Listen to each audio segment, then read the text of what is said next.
बोलो जी, जय श्री कृष्णा, जय श्री राधे। अब मैत्रेय जी विदुर जी को मनु शतरूपा की तीसरी पुत्री प्रसूति के विषय में सुनाते हैं। प्रसूति की कुल 16 पुत्रियां हैं। इनके पति का नाम दक्ष प्रजापति है। इन 16 पुत्रियों में एक है सती। ये सती आदि कारण श्री शिव जी को, भोलेनाथ को ब्याही गई हैं। एक समय की बात है जब ब्रह्मा जी ने अपने पुत्र दक्ष को सभी देवताओं का प्रजापति नियुक्त कर दिया और उसके सम्मान समारोह में बहुत बड़ी स्वागत सभा लगाई। सभी देवता जैसे ही दक्ष को सभागृह में आते हुए देखते हैं तो खड़े हो जाते हैं, पर 3 लोग ब्रह्मा, विष्णु और महेश तीनों खड़े नहीं हुए। दक्ष प्रजापति ने विचार किया, ब्रह्मा तो मेरे पिता हैं, विष्णु ब्रह्मा के भी पिता हैं, पर ये शिव तो मेरा दामाद है, ये क्यों नहीं खड़ा हुआ।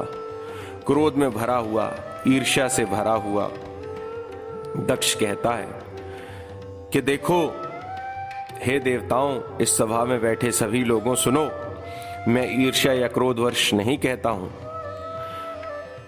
पर इस शिव को आपको इस दिव्य सभा में आमंत्रित नहीं करना चाहिए था, क्योंकि ये जो शिव है ये पूरा अमंगल है।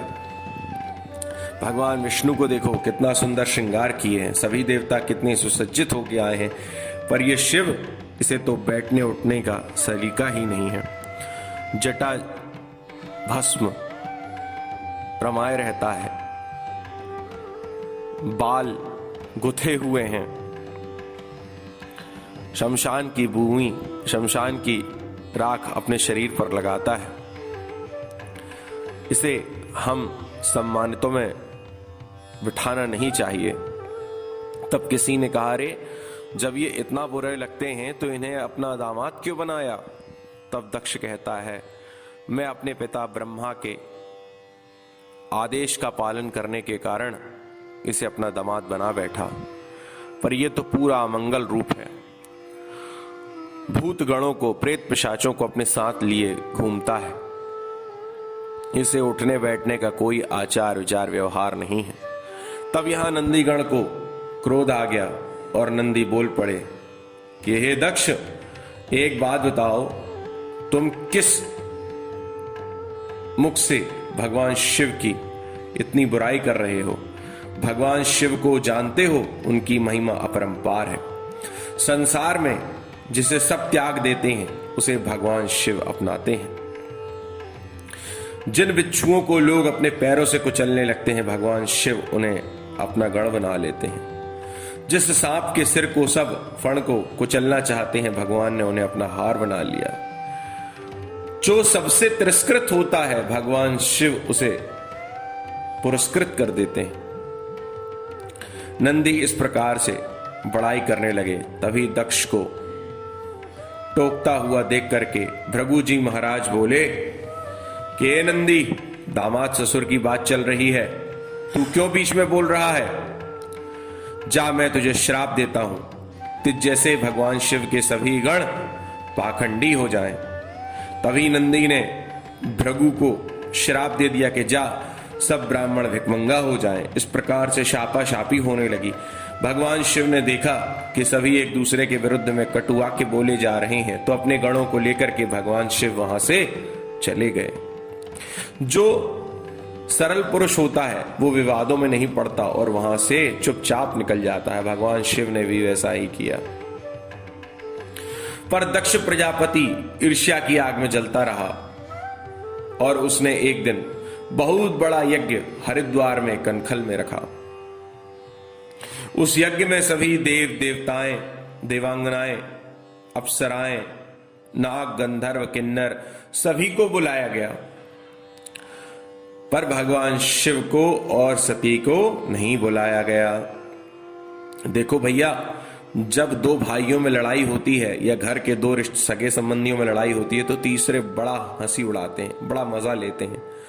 आज कनखल में दक्ष प्रजापति के द्वारा यज्ञ हो रहा है तो सभी देवता, सभी देवांगनाएं सोने के रथ पर सोने के विमान पर आरूढ़ होकर के 16 श्रृंगार करके कैलाश पर्वत के ऊपर से ही निकल रहे हैं। भगवान शिव तो अपनी समाधिस्थ हैं, अपनी समाधि में है। पार्वती मैया भगवान शिव की सेवा कर रही थी। उसी समय उन्होंने देखा कि कैलाश पर्वत के ऊपर से हजारों विमान उड़ते हुए जा रहे हैं। उसमें से एक विमान नीचे आया, उसमें एक देवता और एक देवांगना थी। उन्होंने, उस देवांगना ने अपना विमान नीचे कैलाश पर्वत पर उतार करके भगवान शिव के कैलाश पर्वत पर उतर के सती से पूछा कि हे सती। उसी समय एक देवांगना विमान से उतरी कैलाश पर्वत पे और माता सती को चढ़ाते हुए कहती है कि क्यों सती, तुम्हारी 15 बहनें इस समय हरिद्वार कनखल में तुम्हारे पिता के यज्ञ में मौजूद हैं और तुम नहीं पहुंची, क्या बात है? क्या तुम्हारे पिता ने तुम्हारा अभिनंदन, तुम्हारा निमंत्रण, तुम्हारा स्वागत नहीं किया? सती को आश्चर्य हो आया, मेरे पिता जो मुझसे इतना प्रेम करते हैं वो मुझे ना बुलाएं, ऐसा कैसे हो सकता है? तभी सती ने कहा, नहीं नहीं, सारी तैयारियां हो चुकी हैं, मैं विशेष सामग्रियों के साथ पहुंच रही हूं, आप लोग पहुंचिए। यहां पर आश्चर्यचकित माता सती ने भगवान शिव से कहा कि भगवान देखिए, आपके ससुर जी, मेरे पिता, इन्होंने एक बहुत सुंदर यज्ञ रखा है, हमें भी उसमें चलना चाहिए। इसी बहाने मेरा अपनी बहनों से बहुत दिनों के बाद मिलना होगा, वरना हम बहनों का एक दूसरे से मिलना कहां हो पाता है। भगवान शिव ने कहा, पर उन्होंने तो हमें बुलाया ही नहीं। तो माता पार्वती सती कहती हैं कि हो सकता है इतना बड़ा यज्ञ है, भूल गए हो। भगवान शिव कहते हैं नहीं नहीं, ऐसा नहीं है। तब फिर उन्होंने माता सती को बताया कि एक समय की बात है, जब दक्ष प्रजापति, तुम्हारे पिता को प्रजापति का पद दिया गया, उस समय मैं कुछ खड़ा नहीं हुआ, तो मेरे ना खड़े होने पर उन्होंने मुझे हजारों लोगों के बीच में बहुत सारे कटु वाक्य बोले और सारा वृत्तांत सुनाया। पर माता सती बोली, एक घर में 4 बर्तन होते हैं तो वो तो खटकते ही हैं, ससुर दामाद में कैसी लड़ाई, कुछ कहा सुनी तो होती ही रहती है। इस प्रकार से माता सती ने बहुत प्रकार कोशिश करके भगवान शिव को भी अपने साथ ले चलने की कोशिश की, पर भगवान शिव ने उन्हें समझाया कि देखो सती, आवत ही हर्षय नहीं और नैनन नहीं स्नेह, तुलसी तहां न जाइए, चाहे कंचन बरसे मेघ लखन सिया राम, जय जय राम। हे सती, वहां नहीं जाना चाहिए जहां हमारा अपमान होने वाला हो, वहां नहीं जाना चाहिए जहां हमें बुलाया ना गया हो, वहां नहीं बोलना चाहिए जहां हमसे किसी ने सलाह ना मांगी हो। सती, तुम जाओगी तो तुम्हारा किसी भी प्रकार से मंगल नहीं होगा। और समाधि लगा करके भगवान शिव तो बैठ गए, पर सती का मन विचलित हो गया और वे विचार करने लगी कि मुझे क्या करना चाहिए। कभी कैलाश के बाहर आती, फिर भगवान शिव का ध्यान आता तो अंदर चली जाती, फिर कैलाश के बाहर आती, फिर अंदर चली जाती। इस प्रकार से व्याकुल सती अंत तो गत्वा हरिद्वार की ओर निकल पड़ी। तब भगवान शिव ने नंदी आदि गणों को कहा कि जाओ अपनी माता की रक्षा करना। नंदी महाराज आए और बोले, माँ, हमारे होते हुए आप पैदल चलेंगे, ऐसा नहीं हो सकता। नंदी बाबा की सवारी पे बैठ करके मां सती कनखल की ओर चली। सभी गणों को लेकर के नंदी के साथ जब सती माता कनखल पहुंची तो क्या देखती हैं कि यज्ञ का विशाल समारोह हो रहा है। सभी बहनें आई हैं, सभी बहनों ने गले से सती को लगाया, पर सभी ने व्यंग मारा, अरे तुम्हें तो पिताजी ने बुलाया नहीं था, तुम कैसे आ गई? अरे हमें तो 5-5 बार निमंत्रण दिया तब हम आई हैं, ऐसे हम नहीं आती। सती की आंखों में अपमान सा छा गया।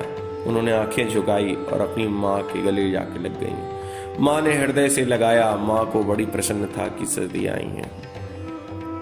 यहां माता सती ने जब देखा कि मां मुझसे प्रेम से मिल रही हैं तो पिता भी मिलेंगे, इस भाव से दक्ष के पास गई, पर दक्ष ने मुंह मोड़ लिया और दूसरे जगह चले गए, दूसरी दिशा की ओर मुड़ गए। जब दक्ष के यज्ञ को सती ने देखा तो देखा कि वहां शिव जी का कोई स्थान नहीं है। जब देखा कि शिव का कोई स्थान नहीं है तो सती को बड़ा क्रोध आया और उन्होंने कहा हे दक्ष, तू क्या सोचता है?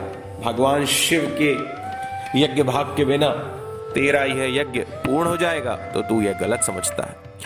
और अब से मैं तेरे द्वारा उत्पन्न हुए इस शरीर को नहीं रखूंगी, क्योंकि जब भी अब मैं कैलाश पर्वत में जाऊंगी तो भगवान शिव मुझे दाक्षायणी कह पुकारेंगे, और जब वो मुझे दाक्षायणी कहेंगे तो मुझे याद आएगा कि मैं दक्ष की पुत्री हूँ, इसीलिए दाक्षायणी हूँ।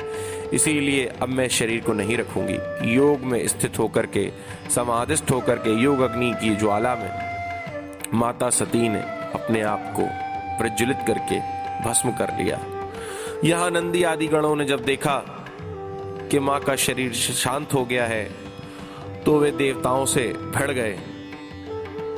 भृगु ऋषि ने ऐसी ऐसी विद्याएं प्रकट की जिससे नंदी आदि गण पिटाई खा करके भाग पड़े। यहां नारद जी ने भगवान शिव को बताया कि मां सती को दक्ष के कारण अपने प्राण छोड़ने पड़े।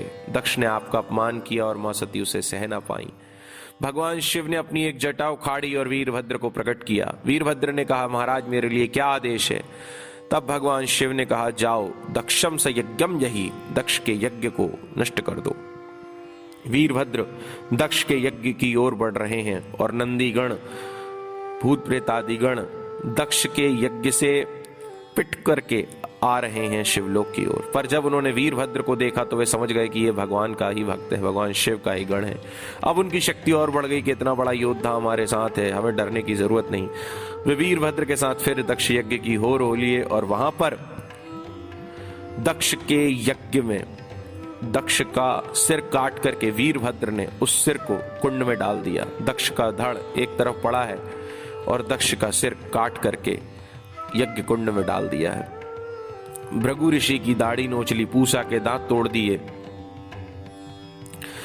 जिन जिन ने दक्ष को भड़काया था और माता सती का अपमान किया था, वीरभद्र ने उन सब का संहार कर दिया।